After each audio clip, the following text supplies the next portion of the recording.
lost for words. I am lost for words. Okay, that was an interesting start to the show. For any of you who are still trying to watch the old show, YouTube for some reason just literally shut down on me. Ralph was on the chat with me actually just before I went live, and I was saying how YouTube kept kicking me out of the login. I'd restarted twice, I'd done all sorts of stuff, and literally just as the show was about to go live, YouTube kicked me out. It completely kicked me out, as in wouldn't even let me stream, and it's closed the show down. So I've had to start a new show. So apologies, and if anybody's spotting anybody else out there commenting on the old show, maybe if Ralph is there, Ralph, can you just keep an eye on the old YouTube chat and just let people know the URL to the new one possibly? Because I think the chat closed down, so maybe if someone could place a comment for me underneath the old video, linking them through to this one, maybe that would be really useful. Apologies for all of that. I've absolutely no idea what happened. I'm checking my technology now. Everything seems fine. I've done yet another restart, but who knows what happened. So apologies to everybody, but the good news is I am here, and this was kind of a bonus show anyway. That's the excuse I'm giving. I wasn't really planning on doing a show this week. I was in the hospital last week, and I kind of decided I probably should rest for a bit, and that probably is wise anyway. But I kind of think I'm here now. It's Monday. I've had a tough day, and I thought there's nothing more cheery uppy on a Monday to do a Monday Muse and see what's happening. So I was all prepared. I can see everything still going wrong now. So let me just organise a couple of things to stop things like me completely disappearing, which is what it's trying to do right now, isn't it? Which is great news. So just give me a second, please, folks. And there you go. That's at least get me back in focus. And I think I am going to have to do some work. Woo! There you go. I'm going to do that. And all I'm doing right now is a crude attempt just to get everything set back up. And apologies I'm having to do this while live on the show, but it really is one of those days. So there you go. I tell you what I'll do, in an effort to stall for time while I check everything else is set up.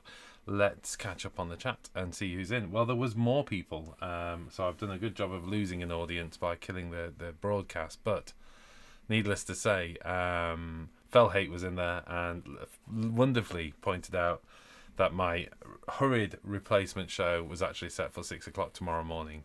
So hopefully it's done enough to notify people. I've corrected that. Everything's good. Ralph's there, hopefully trying to save things from his end. Felhate is back and happy. Slippy Tiger is in there, and Kablams is in there. What's cracking off? Live in 2 minutes 30. Yeah, exactly. It all went wrong, didn't it? That's what's cracking off, Kablams. I think anybody who's done any YouTube-y, channel-y stuff knows this fear. Knows the fear of everything going wrong literally the minute you hit broadcast. So there you go. But that's live shows for you. It happens. And I'm sure you're all wonderfully forgiving people. Fingers crossed you don't get logged again. Exactly. That's what I'm hoping for. At the moment, I'm still here. I'm just... Right now, I can see another issue appearing on the screen. So I'm going to do my best. That's all I can do. That's all one can do is their best, isn't it? And I'll continue to do that. There you go. I'm going to try and fix that, maybe. There you go. No, there you go. Okay. Right, it's as good as it's going to get. I've no idea what's going off. All sorts of horrible stuff's going off, so let's go with that. Where are we at? Liam's in there. Hey Liam, how you doing, mate? Good to see you on the chat. Derpimus Maximus is in there. DJ the Lucky One, that was confusing. I know, I can only apologise. Sorry about that. Skegatrant is in there saying hello again. It's the second time this evening on the second chat. Well, I suppose it's 2 shows for the price of 1, although the other one was rather disappointing in its content.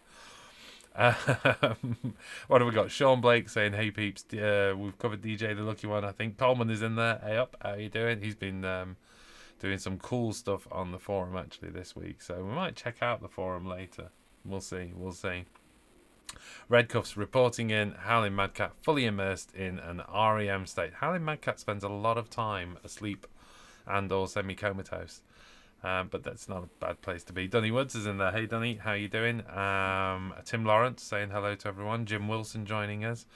Luca saying hi. Oof, right, what else? Neil joining us. Neil Malden. Hey, night, Neil. How you doing, man? Dunny Woods. Sorry, didn't catch the Saturday stream. Been spending every waking hour playing Kingdom Come Deliverance. Right, I don't know that game. Is that a board game or is that a computer game? Or is it a war game that I've just completely missed? So let me know. Marlborough69 saying good evening.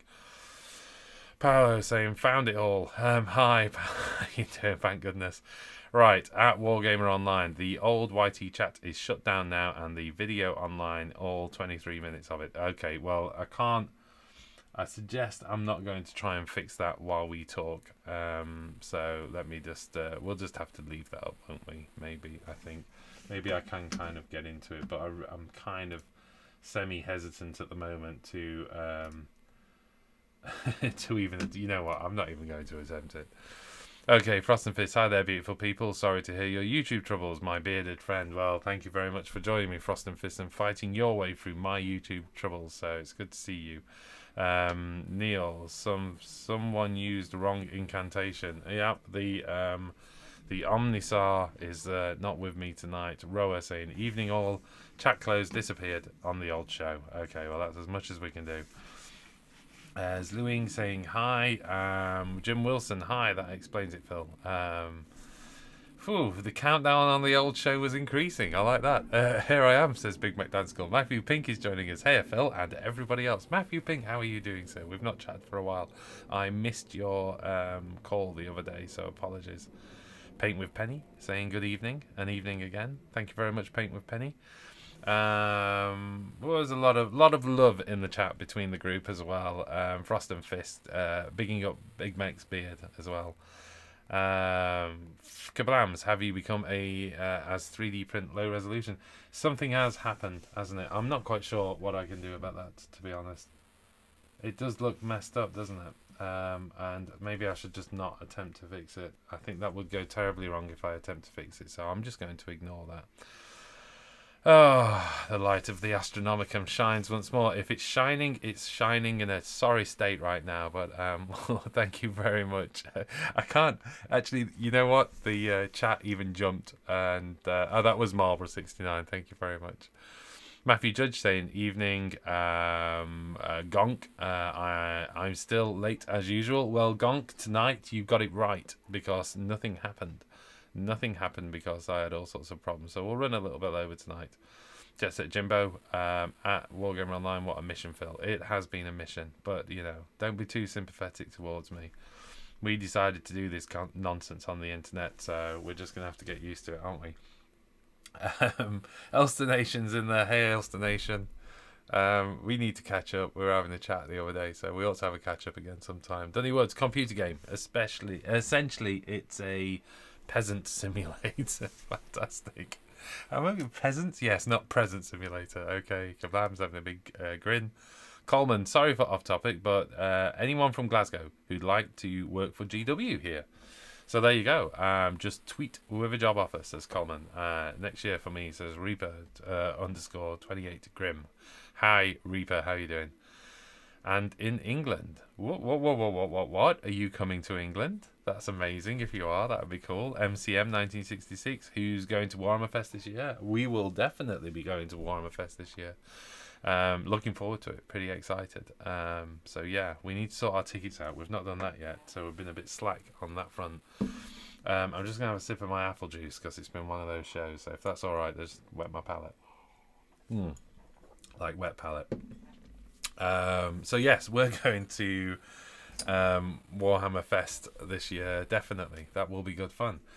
Right, maybe I should at least introduce. I've just seen a pheasant simulator pop up from Matthew Pink, which is even funnier. Hold on a second, Reaper 28 Grim. I live in England. Do you? Yes. You know, I don't know why. I got it into my head for some inexplicable reason that you were in the US. Okay, well, great. Let's get together and do a game. Defimus Maximus. Everybody wants to do that job now. Kablam says, I may have posted something actually on topic to this show on the Facebook group. Awesome. Well, you know, of course, you're assuming I can quickly recover and get things up and running, which I'm going to attempt. So let's just check. Has that killed my stream health? No, at the moment it's looking good. So we're good. Craig's got some stuff to look at. We'll bring that up in a minute because I haven't checked whether my technology will behave itself should I wish to bring myself up. Do I need to be a bit bigger? No, I'm alright there. I think it's fair enough size. Kablams, assume Reaper was American. Well, there you go. I'm not the only one. I'm only 5 odd hours away from you. You know what? I think we've had this discussion as well, so I can only apologise in my age-riddled mind as brain cells slowly turn themselves off one at a time, and all I can remember is half the statistics of a Sylvaneth army and a paint mixture for my Fire Slayers. The rest is just getting lost. As Lewing says, and that's how I'm pronouncing it at the moment, and I'm sure that's wrong because I'm sure you've corrected me, so feel free to correct me again. Just a small question. My brother likes the Fire Slayers and Caradron Overlords. Any tip you can tell him to start the collection and next steps? Thanks. Okay. Right. I think you can be up and running with a Caradron Overlord army for less money than you can a Fire Slayer army, I think. I would say. They've both got start collecting boxes, although with the Caradron Overlord stuff, the start collecting boxes is not great. There was an army box out for Caradron Overlords. That was a Christmas one. Shop around. If that's still available, that's definitely the one you want to go for. It's £100. That's the price of 2 start collecting boxes, but it will get you into the game early. It all depends on your entry point. If you're just going to go with 1 start collecting right now, then go with Fire Slayers, because that does give you a battle line. It gives you a couple of heroes, and it gives you a Magma Droff, which works perfectly well. All I know from building the Fire Slayers up from the 1,000 points that Sam had to the 2,000 points that I wanted for the channel, it's not been a cheap exercise. The start collecting box, at least you get a unit of 10 Berserkers and a Magma Droff, but the reality is your unit sizes need to be larger. Although they're survivable in larger units, so really you don't want to be running around in units of 10 with those guys. You want to be running around in units of 20 at least. Personally, I'm not going for the units of 30. What I've done is 20 of each of the builds of the standard battle line troop, which is the Berserkers. I just know it felt like a bit of a slog in terms of purchasing to get to that level. The Caradron Overlords, I think, has got, whilst the start collecting set isn't great, then I think some of the unit prices are more reasonably priced. Some of the vehicles are more reasonably priced. But, you know what? I'd have to sit down and do the sums. At the end of the day, do you like painting skin or do you like painting metals? And if you want a painted army, of course, that's the important bit. Caradron Overlords, kind of like the Necrons. You can hit them with metallics and get a quickly painted army. You could kind of argue that something similar can be achieved with the Fire Slayers. But the Fire Slayers, although they're quite a lot of flesh, the reality is there's a lot going off on those models. There's a lot of little axes and trinkets and jingly bits and all those kind of things. And whilst the Caradron Overlords are full of detail, they're essentially wearing metal suits. So it's up to you how many varieties of metal they're wearing. I mean, that's the reality of it. So what should I suggest? Okay, Caradron Overlords have definitely got more models and a broader range. If you're going Fire Slayers, I think you'll very quickly hit, for want of a better word, an optimal build, which is predominantly the Berserkers, maybe with 1 or 2 Magma Droffs, really 1 Magma Droff, and a few Battlesmiths to teleport them around. I don't think it's not an army that's got a lot of variety compared to the Caradron Overlords, which is a more full range, and there's lots of fun to be had with the Gunstock Thunderers and all those kind of things. There's lots of cool little units in there, and cool vehicles, and a dynamic that's completely unique to Age of Sigmar with the transports. So yes, I personally, if you were going to start, I'd probably go with the Caradron Overlords out of the 2 armies. Yes, probably. Yes. Okay. I don't know whether any of that helped, so apologies if it didn't. You know why that is? It's because I've got both of them at the moment, and I've prioritised building the Fire Slayers to get them ready for the tournament, because I felt they were more appropriate to go with Rachel's army. and I'm kind of in the middle of it and I'm enjoying them, but I'm also conscious I want to get my Caradrons done at some point. Oh, right, okay. Wargamer Online, we had it ages ago. Well, there you go. I do apologise. Coleman's Rogue, start collecting box of Fire Slayers, can't beat it for value. Well, you can't beat it for value on the basis that the Magma Drop's £50 on its own. And in truth, by the way, you can't buy the Magma Drop on its own anymore. Even if you order the Magma Drop on its own from Games Workshop, they send you the start collecting set. So yes, it's good value. It's not like you can, you buy 3 of them and you've got 30 troops for battle line and 3 Magma Drops, and separate ones. It's okay. But, it just feels it's hard work. And then you're kind of like, well, I want to boost the troops up a bit, but then it's £35 a box. So you go, well, £15 more, I'll just pay and get a Magma Drop. And then you're like, but you've got Magma Drops coming out of your ears. Unless you do what I do, which is destroy 2 of them in conversions. And I did in the end go for the twin tail, by the way, with my Magma Drop and heavily converted dude as well. So he's all over the place. He's even got a twin-tipped tongue as well. I even split his tongue to match his tail. So there you go. And I did lots of feedback on the channel. What I essentially did was fold the tails much closer together, so it didn't look so kind of like woo, just splayed out. That's how I went with it in the end. Still lots of work to do to that though. Oh, I've talked so long, the chat's actually gone off the top of the screen, and we haven't even got onto the topic yet. So quick catch up on chat, and then we will remind ourselves as the topic. Right, okay. I am going to look out for Wargamer Online comments, because it's going to be easier for me to spot and catch up. Kablam says, by the way, Kablams equals Craig on the Facebook group. Yes, Kablams, as addled as my brain is, I am aware that is indeed you, so that's okay, mate. Sorry. Matthew Pink, you can't miss painting the jingly bits. Well, there you go. Lots of jingly bits. Nah, lots of chats in between them. Can we see some thumbs up, everyone, please? Plug in the channel. Success with YouTube in the absence of our favourite moderator, Acharya. Yes, I know we are missing Acharya, bless him, but he's relocating. He's in the middle of a whole bunch of stuff. I've tried to get him to come up and do a live show. I did send him an invite and say, if you want to break from the old smoke, as we call it in the UK, or at least people of my generation do. So if he wants to get out of London for a couple of days, I've invited him up and he could come and do a show with me, couldn't he?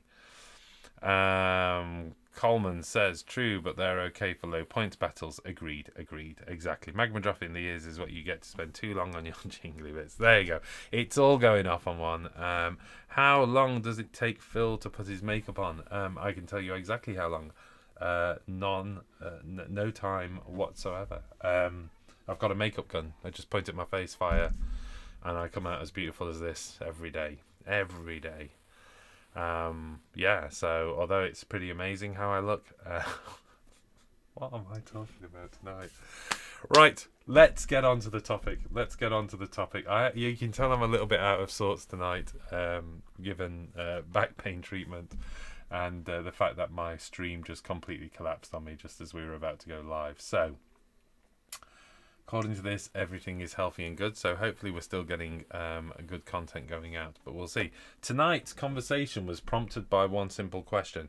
For those of you who have been following what's going off on the Wargamer Online community, where I posted up a sample 3D printed base I was working on. So this was my challenge. Oh man, there's something really cool going off there. People are posting up some really cool stuff, which is going to be quite distracting, isn't it? So this was the challenge. I need to get this army done as quickly as possible. There is 20, 40, 60, 70, 80 troops, plus another 10 characters, so that's 90. I can't believe I'm saying this. That's 90 infantry and 4 magma drops to do to complete the army. And that's not for the tournament. For the tournament, I need to do 50 troops, 4 characters, and the magma drop. So, still a chunk of troops to do. I'm way behind on the project, so I've got a lot of work to do. And I'm conscious that I'm trying to parallel process, for want of a better word. I'm working really hard on building the models, and they're done, which is great news. I've actually managed to finish building the entire army, so that's one step done. I now need to get onto base colors and priming and those kind of things. But the other thing I need to do is to get onto bases, because what I don't want to do is get to a point where the army's finished, but there's nothing to actually stand them on. So I want, it's Caradron Overlords. I've built the lava terrain to go kind of one thing overlapped the other. I wanted to build some lava terrain anyway because Jack's Flesh Eater Courts was on lava bases. So on that basis, I wanted to do lava terrain. Well, the lava terrain's done. It's looking good.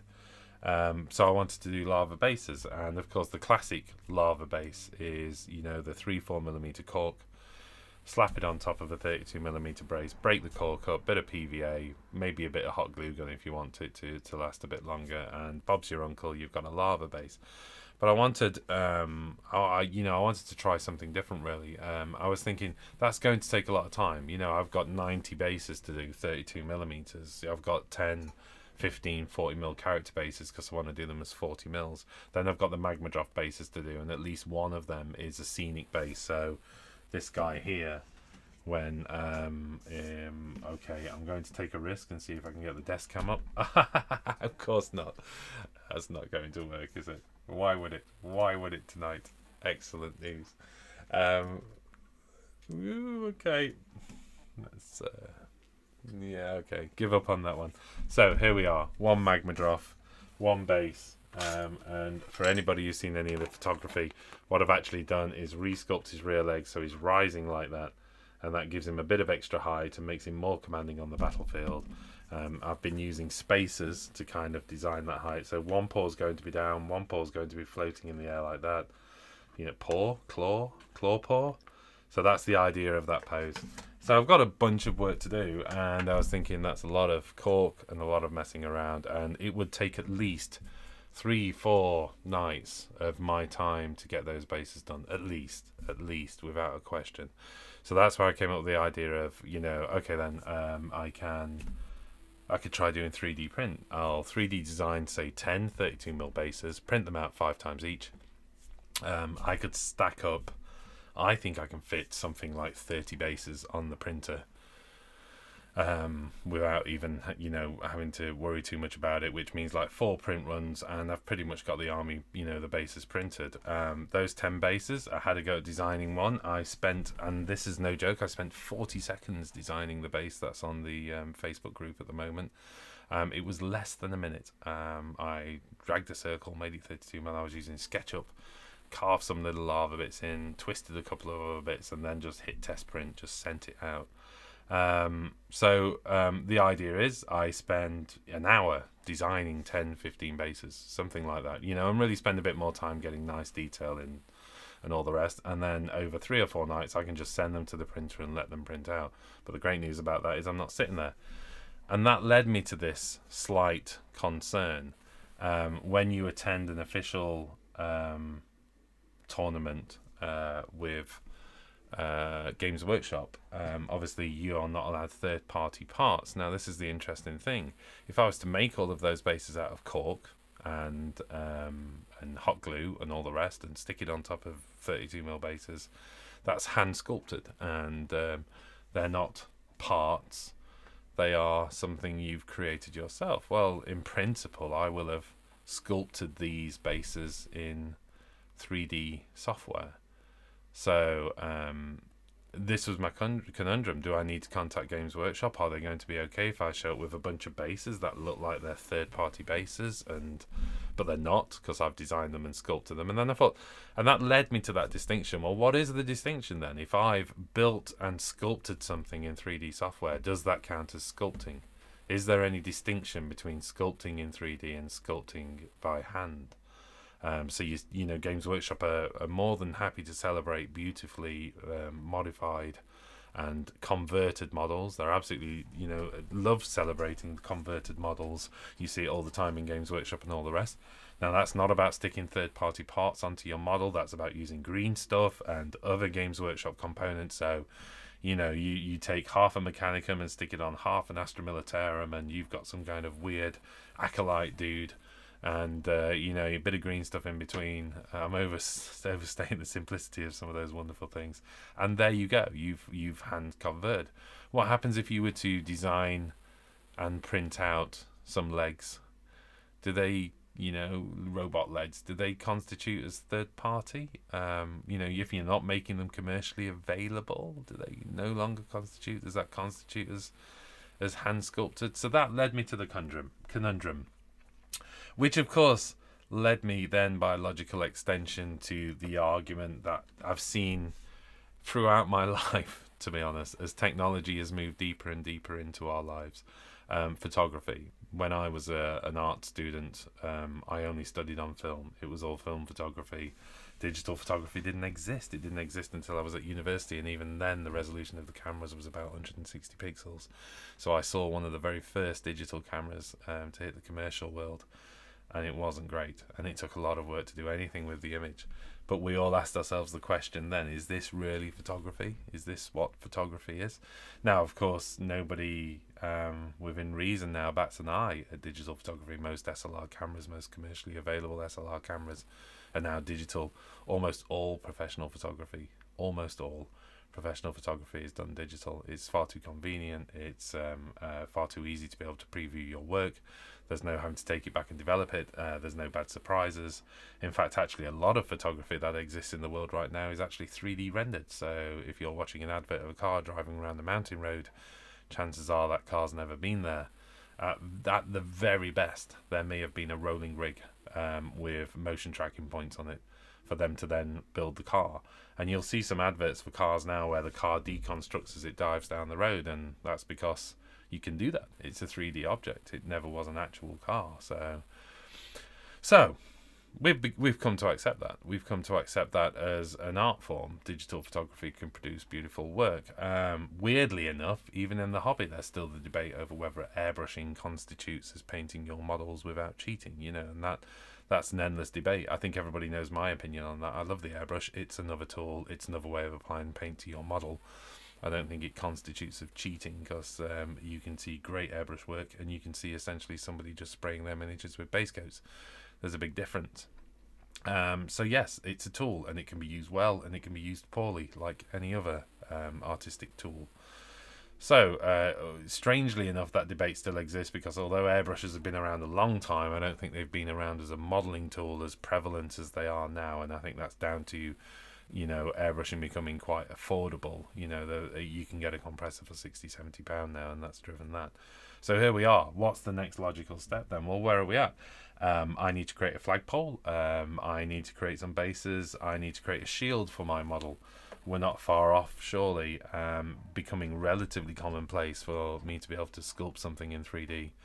And create a component for my model, a particular weapon, an extra flamer, another barrel for the bolter, an extra long sniper rifle, and I can print those things out at home. And have I sculpted that?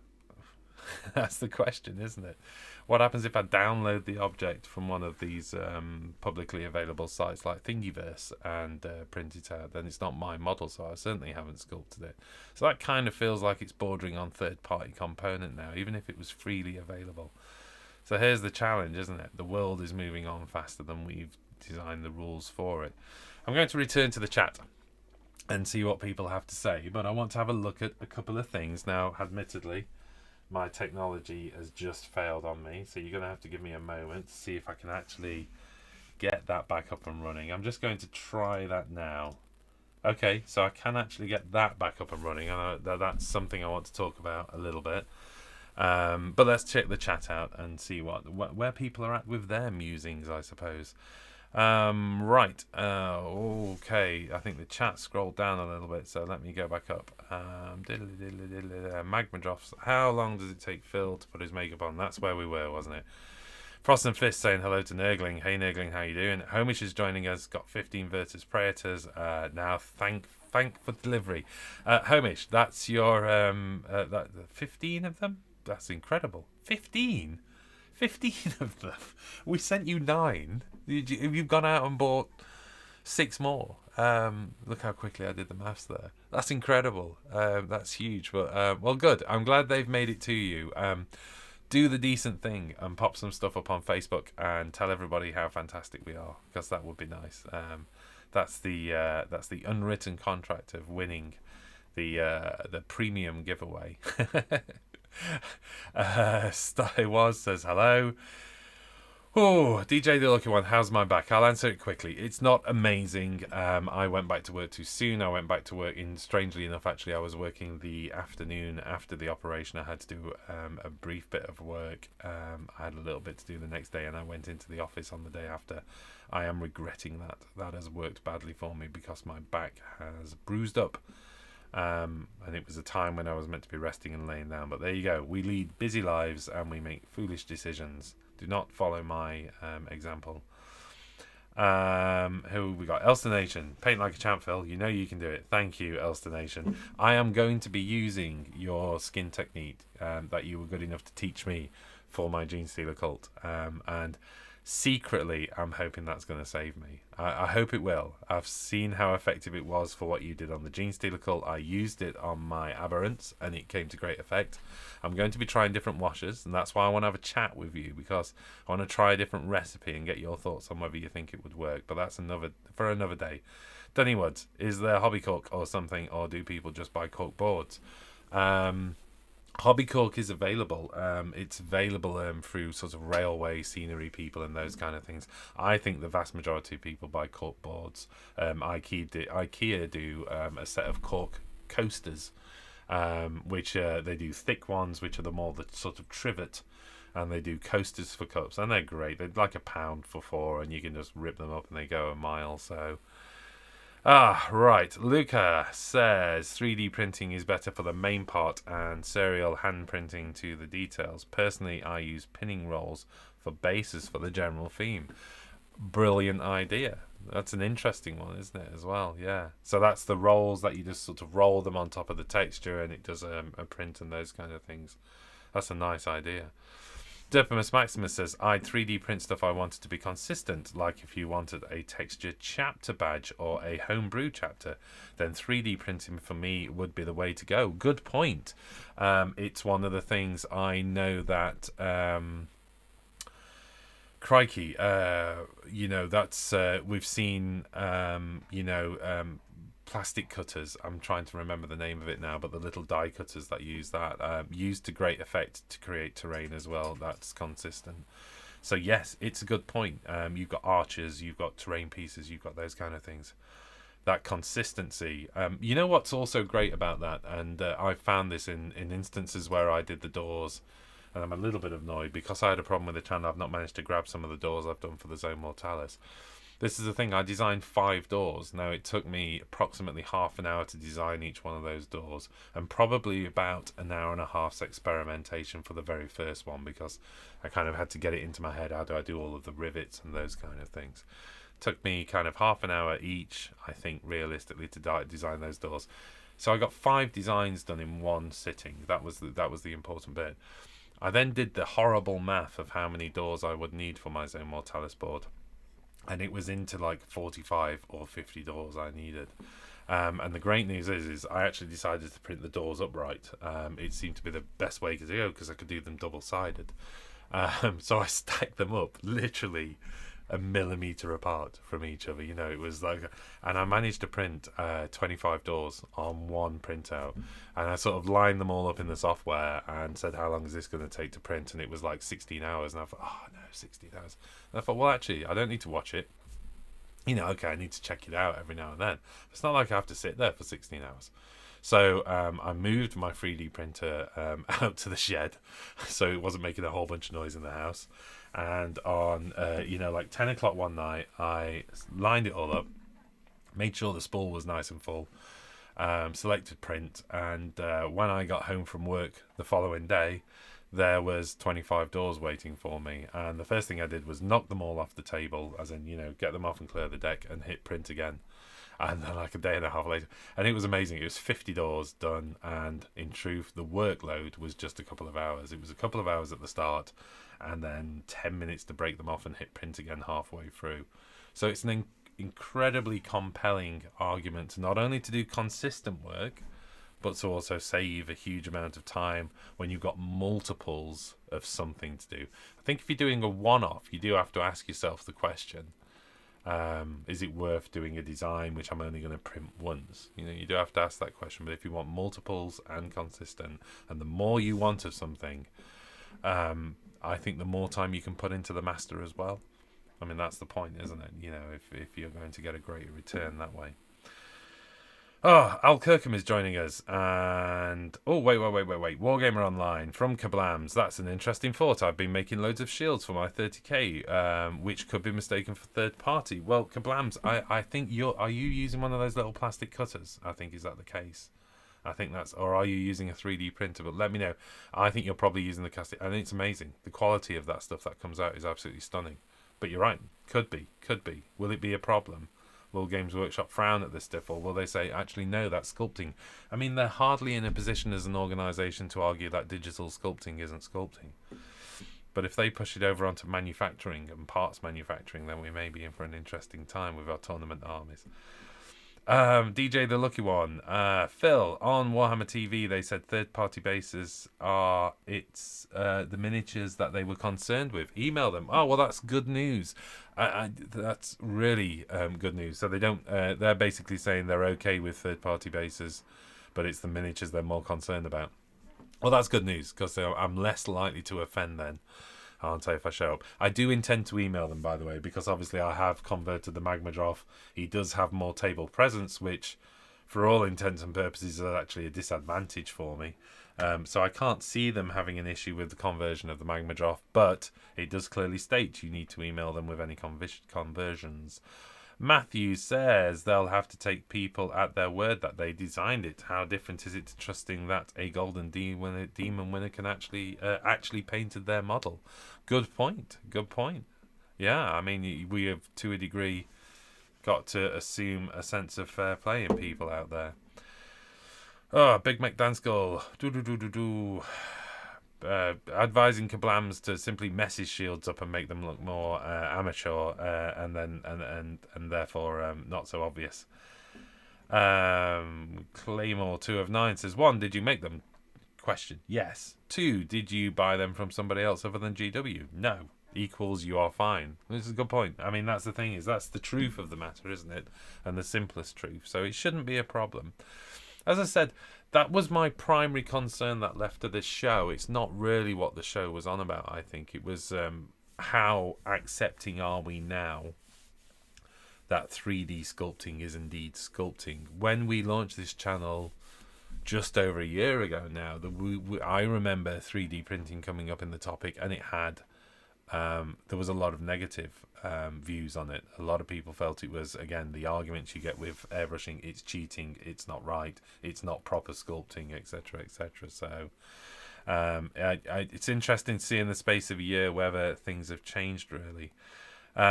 Let's have a look at this. I mean, this is something that when Luke was here for the Wednesday hobby hangout, I've got to be very careful, because I was set up for everything, and then I moved everything because it all went terribly wrong. So let's see if I can get away with this. Right, okay, so are any of you wonderful people out there aware of this Hero Forge? So this is something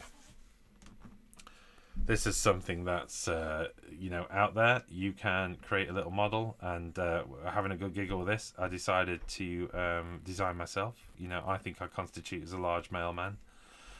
There's no way for all intents and purposes that body is appropriate, though, is it? We really need to possibly have slightly chunkier legs, maybe less of that. I definitely need, we'll fill that waist out a bit. No, I'm not massively shouldered, am I? I'm at maximum weight. This is it. This is as good as it gets. Look, how can I do? What's that going to be? No, I'm not the tallest man in the world. I don't think so. But we all know essentially, what my face is about, and I think it's only fair. That seems appropriate, doesn't it? Let's see if we can do the hair as well. You know what? They've not really got crap hair. That's thin and disappearing. I'm going to cheat that. That's what I'm going to give myself. I don't want to over compliment myself. I think that'd be quite bad. I do feel though I'm invariably a happier person. I think a little bit of a cheekiness going off in the eyebrows there, maybe. Yeah, spend some of my time confused, but okay. So, if you've not seen the Hero Forge before, this is their website, and essentially what it enables you to do. And by the way, I'm not sponsored by these guys. I think it's just good fun to play around. Matt Pink discovered this the other day, and he spent. I don't care. I don't care to even guess how much time you spend. A bit of a monobrow seems more appropriate for me, doesn't it? I don't think I have robot eyes. No, I don't have robot eyes. Yeah, pretty bad teeth. There you go. I don't think I could choose that. Okay, clothing wise though, I think we've let's go pirate. No, I don't think that's appropriate, is it? It's never really been me the pirate. So this is the interesting thing. This is taking the sculpting out of it. So how do we sit now? I mean, I'm going through a creative process. This website is a tool. It's allowing me to create something that's unique to me, because the chances of somebody creating exactly oh yeah, that's nice. And we'll have one of these cyber packs as well, even though it's highly inappropriate. And you know what, if I'm going to show up to work, I am definitely going to show up to work on a wolf. So there you go, there's me. Now obviously there's a limited amount of options available for you, but it's not that limited. That's me all over. But I need a sword in my hand, don't I? And then we get handheld. Here we go. Let's get that in. That looks the kind of sword I'd wield. There you go, check me out. So there you go, that's me in an outfit on the back of a wolf, created on the Hero Forge app. Now, have I just sculpted that? Is that mine? Have I just set a bunch of options?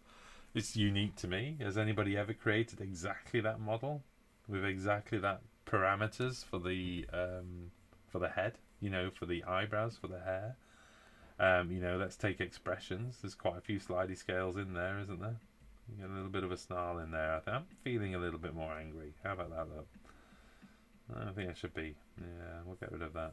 So there's quite a few variable points, and I think if you were to add all of their options up and to come up with all of that variety, it would be hard to replicate. So was that sculpting? I mean, I don't think it was sculpting in the traditional sense, but I don't know. Where do you sit on that? Beautiful self-portrait, Phil, coming from Kablam's there. Thank you very much. Have you seen that before? What's your thoughts on that? Is that a third party? Because, like I say, it's not. Whilst the technology exists to enable me to do that, it's not like I've just said, well, give me one of those. Right. Okay, let's see what we've got. Kablam saying, yes, it's a silhouette plotter. I know. I looked into those, actually, and I would really like one of those silhouette plotters. But it's another piece of gadget and another expense at the moment. But you do stunning work with them, Kablams, and if anybody hasn't checked out his channel, do so, because he does great stuff in terms of terrain and those kind of things. And he puts that machine to great effect. That's no effect you cannot get with a 3D printer. Well, there you go. It is tricky, isn't it? I mean, you certainly have to be a damn fine sculptor to be able to replicate anything like that. You wouldn't get the fluffiness, I agree. You'd still need to texture them. I mean, it's worth mentioning my point around those bases. I know I can't get a gravelly texture, so my intention all along was to actually add texture paint to the top surface, and in fact that's what I did with my test one in the end, was to put a little bit of this. We was applied this by Vallejo. This is thick mud. And I believe the colour is, yes, black thick mud, so it's perfect for the sort of lavary terrain that I want to do. So I added that to the top texture, and it gets rid of the fact that the 3D printing, the only point I was left with was the sort of striations, the lines around the rim. Quickly dealt with a little bit of sandpaper, but I was also printing on draft quality, so I know that it will be better than that in the final results. It's all heresy, says Neil. There you go. Nurgling, I showed a local GW manager my giants. He thought they were great. I asked him if he wanted to display them in the store. He said which ones are GW and which ones are available now. I said just one. Yeah, there you go. That's the issue, isn't it?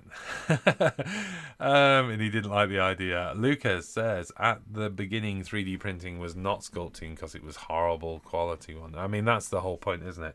I've seen a new there's sort of there's dozens of technologies for 3D printers, but I think there's two common ones. You've got the extruding one, which is the one I've got, which is essentially a long ribbon of plastic that gets put through the equivalent of a plotter hot glue gun, and it just layers down an extrusion layer after layer. And then you get the laser ones, which essentially fire through a glass plate and set a layer of resin, which then is moved up, a new wash of resin is done, and the next layer is set. And it's that resin ones that you will see commonly used in people designing masters for resin casting and all the rest. But there are now DLP printers which use the same technology as projectors. So the light source is the same technology as projectors, a lot cheaper than laser, a lot easier to maintain and manage. And we're seeing quality that's as good as the laser ones. And this is the interesting point. We're now seeing a price bridge. We're seeing machines for £300, £400, £500, and I'm seeing some at £300 that are producing quality that when you hold the model, you would have almost no distinction once it's primed. You would struggle to tell it from a plastic model. So when you get into that price point, that quality issue really is getting addressed quite quickly. In the span of a year, that quality space has moved on massively. Matthew Pink says, I spent way too much time playing on Hero Forge. I think my D&D group is going to get a set of minis from here. Well, there you go. That's the. I'll save that one for you, Mr. Pink, as well, because I'm sure.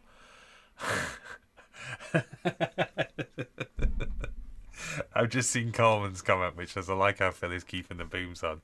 Well, I'm nothing if not honest. DJ the Lucky One at War Games. Phil, most of the manufacturers 3D sculpt their miniatures. Weird and GW foresaw. Exactly, that's the thing, isn't it? And I think this is the thing. In the space of 12 months, it's become commonplace. People have just got used to it. We're lucky enough to be sort of co-located with Wordforge Games at their place, so I get to see the 3D printers running their masters out, and it's just incredible stuff. It's incredible stuff to watch.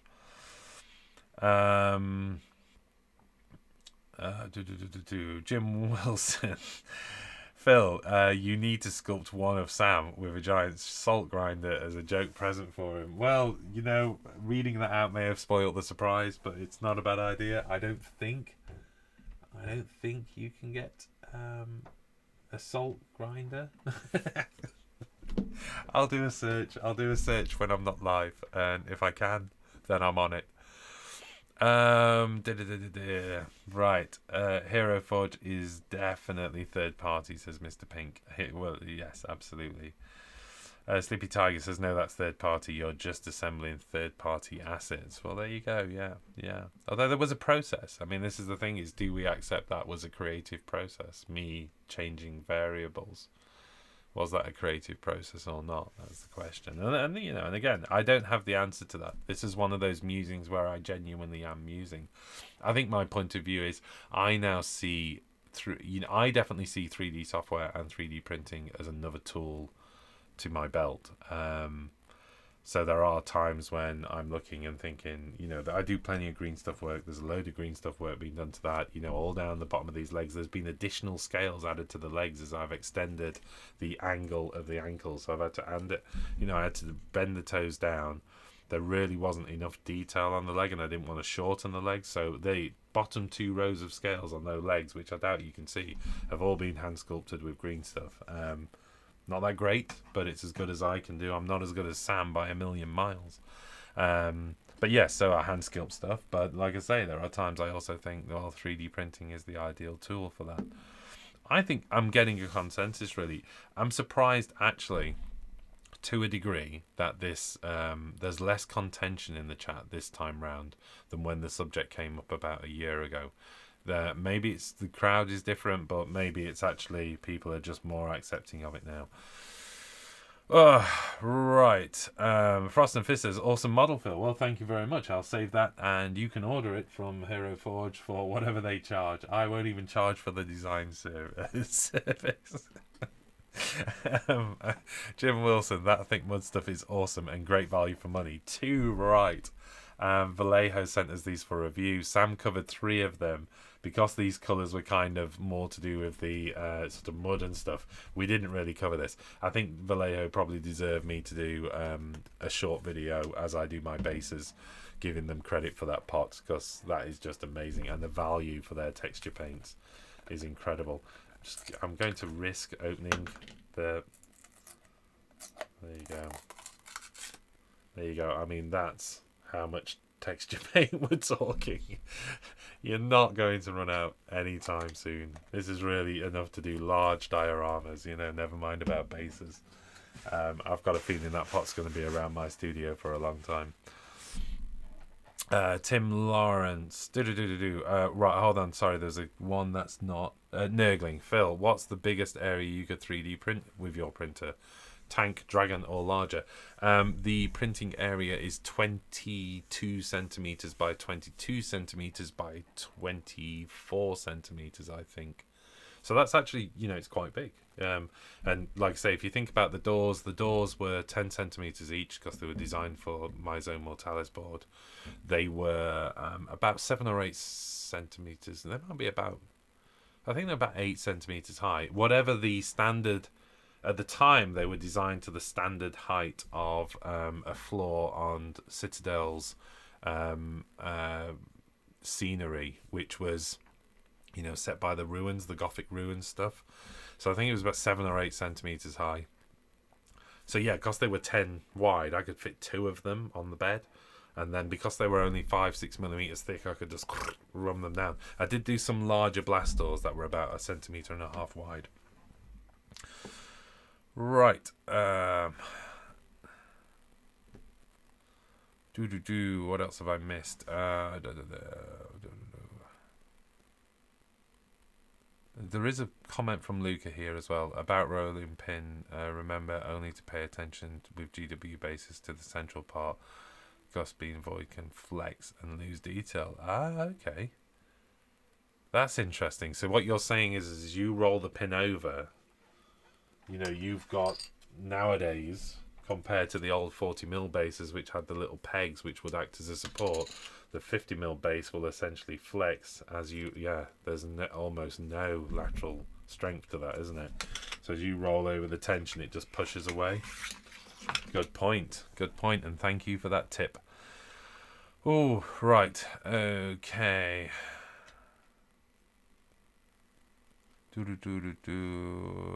Hero Forge is more like kit bashing with third-party bits. That's an interesting way of seeing it, isn't it? Each one of those components I added was essentially a third-party bit, and I was sticking them together in the order I wanted. What a great way of looking at it, Dipimus. Thank you for that. That's great. Tim Lawrence says, what printer do you have? I have the CR10. I have an ANET A8, and I picked it up for like £110. And it's great, to be honest. It's great for what I wanted it for, which was like I say, to be honest, it paid for itself just doing the doors for the Zone Mortalis. I used less than half a reel, so I used less than £10 worth of material to make those doors. Matthew Pink, yes, please save that. We can always do another with another evil monster. That seems harsh and cruel and unnecessary, Matthew Pink, but I'll let you have that. Ralph says, so basically for 3D printing to be totally viable and affordable tool, we have to wait another 2-3 years. Well, it's a question of what you consider viable and affordable, I suppose. As I've said, there are very high resolution printers now hitting the market for approximately £300, and I'm talking indistinguishable from machines that are £1,500 to £3,000 previously. So that's the incredible thing. There are definitely hobbyists out there that have spent more money, more than £300 on a Forge World model. Let's be honest with ourselves. Yeah. So it's a question of where your priorities where your priorities sit, and what you're into, I suppose. I've always been an idiot in the fact that I tend to consider equipment as an investment. So I do tend to have a lot of gadgets, and I will do with less models and more gadgets if that's the case. Especially when you can look behind you at a wall of shame and see models that aren't built yet. And maybe instead of going out and buying that new Forge World tank, you could go out and treat yourself to a 3D printer and learn a new skill maybe. But yes, certainly in 2 to 3 years' time, you will be seeing them as incredibly affordable, I think. Ralph says, I'm using a white pumice right now on my corn bases. Well, there you go. Who needs any more than that? Pavel's just subscribed as well, so thank you very much for that. Red Cuffs, Phil, will you please 3D print for me a Primaris Marine company dropship big enough for 100 of Cole's finest and a dozen or so repulsors and redemptors? I don't even know how I'd go about starting doing that.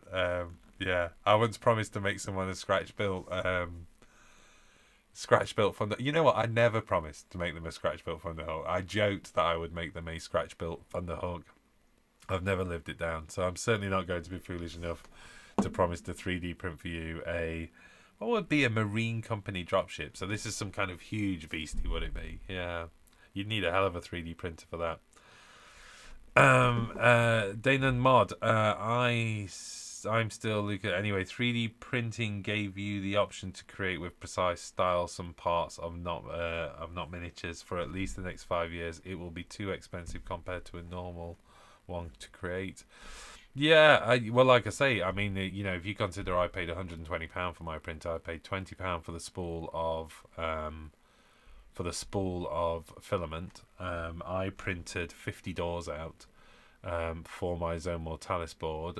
Since then, I've printed a whole host of other stuff, which all have some value on. We did a super large base actually, which was 3D printed for the Dreadsaurian has got a super large base that was designed and 3D printed. So you start dividing that 120, £30 worth of cost by the amount of items I'm printing. £2 a door. That's kind of what we're talking about, really. Maybe less. Maybe that's a lot. Maybe it's not. I have considered that machine, seeing as I picked it up for like £120. I have considered it to be essentially disposable. So every time I go out there and switch it on, I'm delighted and surprised it's running again. But it keeps going. And I think if any of you've seen the bit I did on the hobby desk and stuff like that, I've printed a whole bunch of light brackets and stuff like that. It's one of those things that kind of slowly insinuates itself into your life when you've got the ability to do it. And you do find yourself, for instance, I needed some hooks and cable guides. And you could definitely spend £3, £4, £5, £6, as daft as it sounds, on those, if not more, if I was to pop this, especially if I was to not buy online and go down to the local DIY shops. I went on to Thingiverse, I downloaded 2 or 3 objects, I hit print. I must have used less than £1 of plastic to run those things out. Ooh, right, Al Kirkham, I think that GDW and other companies will have to accept 3D printing in the future, as it is the technology of the future. I'm sure they will work out a way to make dollar from it. Well, that will be the question, won't it? Can you imagine a world where they've gone over to digital codexes and battle tomes? Would they ever go over to digital models? Can you imagine it? I don't think you have to ever say no, do you? I don't think that would never be a possibility. If 3D printing and replication became something almost commonplace, if you could pick these machines up that could do amazing quality for £50, for £60 for a machine that could do that, then I can imagine a time where GW would charge for the digital versions of their models. I have to say though, the world would have to move on a hell of a lot in terms of encryption to protect those stocks. Wolf Brother Methos has just donated £10. Thank you very much, sir. Keep up the awesome WGO. Thank you very much. That's much appreciated. And yes, that I really do appreciate the donation. That's awesome, man. Cheers. Thanks a lot. Okay, Slippy Tiger. When I read the title, I thought you meant GW modules. I miss being able to buy different blister packs for each variant of a hero. Also, building from models was easy. Yeah, well, apologies if the title was a little bit off. I think I had to quickly remake a title anyway, so I think this show's title is slightly off on one as well. Yeah, I think it's a shame, isn't it? If you're talking about, not being able to buy. Oh, you're talking about different blister packs for each variant of a hero. Yeah, it's a good point, actually. I was thinking about the days when they used to do parts as well, which was even more impressive. Continuing, I felt the old aesthetic of Rogue Traeger era 40k that comes from sculpting. You wouldn't get that today's with CAD build sets. Well, you've touched on probably the next subject we'd want to talk about, really. And bear in mind that I'm probably into the last 10 minutes of the show. Maybe it's a good place to stop. Does 3D printing and by extension 3D sculpted models, do they have the have we seen an end of style of a house style, of a designer style? If I think back to the early days of GW with the the Perry twins and those kind of things, is their models were unique. There was they were almost the way they sculpted the nose, the way they sculpted the face. It was like a signature. Have we lost that? Is there a genericizing of design through 3D? If I'm working alongside my colleague and I'm creating an ogre for Games Workshop, and I know that he's done a bunch of ogres, 2 years before, I'm just going to turn to him and say, have you got your model, dude? And I'll open it up and repose it and stick some new clothes on. Or am I going to sculpt from the start again? Am I going to do that? And did that unique process ever take place anyway? Back in the days when you see 3D sculpting, you still see people posting models who are hand sculpting the models. You still see them using cast components from previous models they've designed. So have we or haven't we lost, for want of a better word, that signature style? And then the rather more contentious point, and it was a comment that I heard some time ago, is they don't feel like the 3D sculpting has the heart, if you like, of a hand sculpted piece. It doesn't have the character. So, are we back down to the point? It's appropriate for some, it's not appropriate for others. I think 3D printing definitely affords the ability to do true scale on a level that's never existed before, because in many respects the limitation of going down in scale, going down in size to 25mm models, it was difficult to sculpt. It wasn't impossible, but it was difficult to sculpt and cast at that size. So that's where you start to see these heroic scales, where if you were to take an Imperial trooper and enlarge them up, the size of their hands compared to true scale would be absolutely ginormous. But so it's become part of their house style, hasn't it? Even though arguably they don't need to do that anymore, they've got to kind of continue it.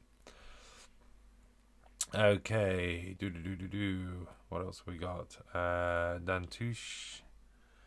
I'm about to start a DK. Okay, I know what to spend $300 on. Yeah, well, there you go.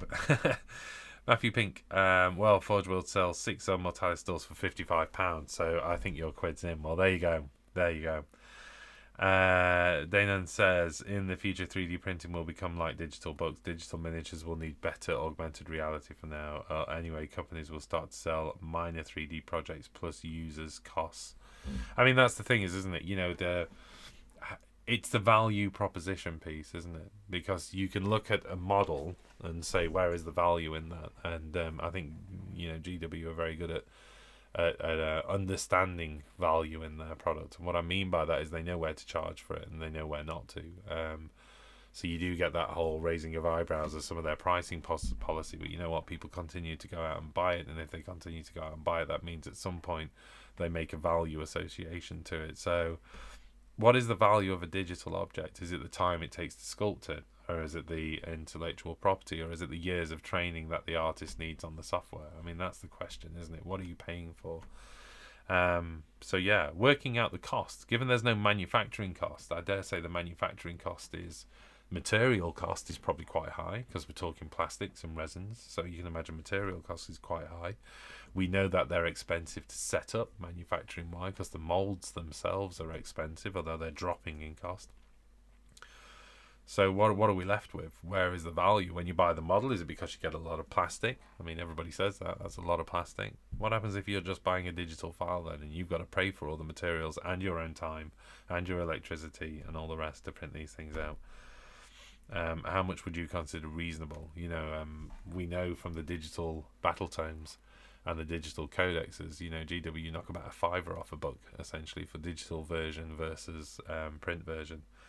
And it's a strange old thing, because I actually think from a point of view is when the digital codex is done, when it's out of date, there is almost no inherent value to that digital codex anymore, whereas at least with some of the books there's something about the collectability aspect of it, isn't there? I really am just rambling on now. Nurgling. You used to be able to see sculptors' personality in their sculpting. Yes, good point. Yes, exactly. That's what I was kind of talking about. You could look at a piece of work and know pretty much who'd done that sculpting, and I'm not sure that's the case anymore. I dare say there's 100 digital sculptors out there would disagree. Maybe it's a bit like the Word Forge thing, not the Word Forge thing, the Hero Forge thing we were just looking at. Maybe it's about, those artists build up a library of stuff they've sculpted, and to a degree it's about how they put those together and compose them. I do know from the Wordforge guys, talking to them about their sculptors and the work they do, there is definitely art in creating the pose, and the pose can kill a model. You get the pose wrong, and this is also something actually that Rob Alderman posted up on the Wargamer Online community page. In jest with me, he was winding me up over my 3D print quality, but talking about where he stopped showing pre-posed renders, because what they do is they design the model with its arms out and then they kind of manipulate the pose, and it was turning a lot of people off the model because they look quite wooden. No pun intended. So yeah, I mean, certainly talking to Mark at Wordforge Games, he was sort of saying the skill in the sculptors he's worked with is when they can take a model that in one pose could be mundane, and but in another pose just incredible. It really changes it, and facial expression having a big challenge on that. So let's not assume there's no skill in this, nor is there any room for personality to come through, or unique ability to come through, I suppose. Nurgling. I love using old eBay bought models for my armies. It gives uniqueness to the army. And Nurgling says, Sippy Tiger, you and me both, brother. That's what my channel is dedicated to. Well, there you go. There's some beautiful models out there, and least we forget they're amazing. So let's not let them disappear into obscurity. You wonderful people are keeping the faith with those stuff. Okay, Palos has got to go. Staying safe. Thank you very much for joining us. And I think I shall probably go at that as well. I've ran over a little bit because I know that my show was late tonight. I know this one's just been a bit of a chat, really, which is okay for a Monday musing, isn't it? It was a thought. It was a small thought. I think I've had some reassurance, and I think I've seen generally a much greater acceptance in the chat this year than, say, 12 months ago where it came up. So it's interesting to see that level of acceptance coming through to the community. So, yeah, let's keep an eye on it. I will certainly keep everybody posted on what I'm working on. I will keep people posted on my bases. We've talked about, Mark over at Wordforge Games was straight onto it and saying, do you want to cast them up? Do you want to sell them? Is that something you want to do? Because you really like the looks of them. It's a possibility. It's certainly a possibility to be casting them up and doing a huge set of them as a giveaway on the premium side of the website. So, I will get on with it. I'll keep people posted on it, and hopefully they'll like them. I think if I was going to cast them, I think there's two things. I'd either make the masters better and print them out with Wordforge Game, or I would texture them up and all the rest to the point where I'm happy with them, and then do the molds from those masters. So they would have all the finer textures and those kind of things, because they're certainly not good to go as they are. Not the models I've worked on. Right, Frost and Fist saying good night. Nurgling saying the problem with 3D sculpting in CAD is that you can easily sculpt a model that has impossible stance. Many Forge World minis have awful poses. Well, there you go. The classic case of just because you can doesn't mean you should. Digital keep value if DRM or similarly protected. Apply that to 3D printing is the next step. Moreover, the advantage of digital books and better CZ portable. I'm still a physical one. They'd be sold together. I really like the idea of selling them together. And Ralph simply says, without a doubt, he's absolutely convinced 3D printing is indeed heresy. There you go. I'm going to call it for tonight. Just a big thank you to everybody who supported. Thanks to Wolfborough Methos for donation tonight. That was absolutely lovely of you. Thanks, sir. Thank you to all our premium subscribers. If you haven't caught it yet and you are a premium subscriber, there is a new back rep up on the website, which was filmed in this rejig studio. I'm just going to see if I can actually get that up for you while we're talking. Additionally, a little bit of a sneak announcement. Providing everything goes well and we can sort out a few things here, we're hoping to do a live bet report on Wednesday night. So how about that? Rather than a hobby hangout, it will be a live bet report. I will be hosting the bet report, and we'll have 2 players. I'm not quite sure who the 2 players are yet. I've got 2 people lined up. They've agreed to do it, but we haven't confirmed everything. So there you go. But oh, right, okay, here's the website anyway, just a reminder, as I was saying. So there's the back report. We've got Flesh Eater Courts versus Sylvaneth. That's up and ready to watch for you premium members. I forgot to hit my login button, but don't worry, because if you don't have a premium account, you can do what I can do. You can go along to premium and you could register. And it's only $2.99 a month, so get yourself in there. And the great news is what do you get? Well, you get exclusive access, you're getting entry to giveaways, you get access to some resources, like for instance the 3D objects. I'll probably be making those available for people to download as well. It helps us, it supports us, it helps us grow, and it's only $2.99 for premium access, where you can see all of that lovely content. So thank you everybody who's enabling us to keep doing what we're doing. It's hugely appreciated. Thank you to everybody who signed up over the last few weeks as well, to all of our new premium members. That's lovely to see people joining us as well. So keep up the work. We'll keep up the work at our end, and we will see you again soon. I think that I'm going to say goodnight to all of you wonderful people. Thanks for joining me. Sorry for the hiccup at the start. I'm going to have to tidy up the YouTube channel and get rid of that video that went wrong. But I'm so pleased all of you made it across to say hello to me tonight. Oh, Slippy Tiger says, Age of Sigmar or 40k. Right, whilst the chat is still active then, here's your chance. Vote for Age of Sigmar or 40k. Your call. Your call. It will. I was going to do 40k. Because obviously the last premium back rep was Age of Sigmar. But shout out and let me know. So as many votes as possible in the chat, please, and I'll take heed and see if we can get armies sorted for that. Shaw Magna saying, how did you paint your Sylvaneth army? I haven't done, I'm going to answer this question before I go. I haven't done a painting tutorial for them. Normally I'd say go along and check out the painting tutorial. What I will do, because we've had the question a few times, I will do a blog post which at least goes through a step-by-step. So give me a few days to get that sorted. I should have it done by the weekend. But I'll do a step-by-step of what paints were involved. Because I did actually take some photos and stuff.